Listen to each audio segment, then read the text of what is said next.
Hello അസ്സലാമു അലൈക്കും. സലാം bye സെരീബായ് വീഡിയോയ്ക്ക് സ്വാഗതം. ഞങ്ങൾ നാട്ടിലെ ഓരോരോ പുതിയ പുതിയ സംരംഭങ്ങളും കാര്യങ്ങളൊക്കെ വീഡിയോ ഇടുകയാണ്. ഞങ്ങൾ പ്രവാസികൾക്ക് അത് കാണാൻ വലിയ സന്തോഷമാണ്. അതാണ് നമ്മുടെ പ്രധാന ലക്ഷ്യം എന്ന് വെച്ച് കഴിഞ്ഞാൽ നമ്മുടെ പ്രവാസികൾക്ക് നമ്മുടെ നാട്ടിലെ കാര്യങ്ങളൊക്കെ എത്തിച്ചു കൊടുക്കലാണ് നമ്മുടെ ഒരു കടമപ്പെട്ടാണ്.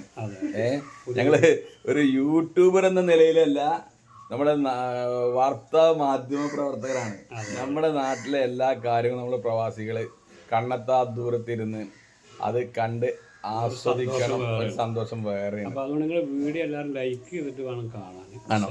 ഒരുപാട് പ്രവാസികൾ വിളിച്ച് പറയുന്നുണ്ട്, നിങ്ങളെ വീഡിയോ ഇട്ടിട്ടില്ലെങ്കിൽ ഞങ്ങൾക്ക് അന്ന് ശരിക്കും പറഞ്ഞാൽ ഉപ്പില്ലാത്ത കഞ്ഞി പോലെയാണ് ഞങ്ങളുടെ ജീവിതം എന്ന്. അതിനൊക്കെ ഒരുപാട് ആൾക്കാർ വിളിച്ച് പറയുന്നുണ്ട്. ഇപ്പൊ ഞാൻ കണ്ട 3-4 പ്രവാസികൾ പറഞ്ഞത് എന്താ വീഡിയോ 2 ദിവസമായിട്ട് കണ്ടില്ല. അപ്പോൾ ഞാനൊരു തിരക്കിലായിരുന്നു, ശരി ഒരു തിരക്കിലായിരുന്നു. ഞങ്ങൾക്ക് സപ്പോർട്ട് ചെയ്യാം. അതാണ്. ഓക്കെ.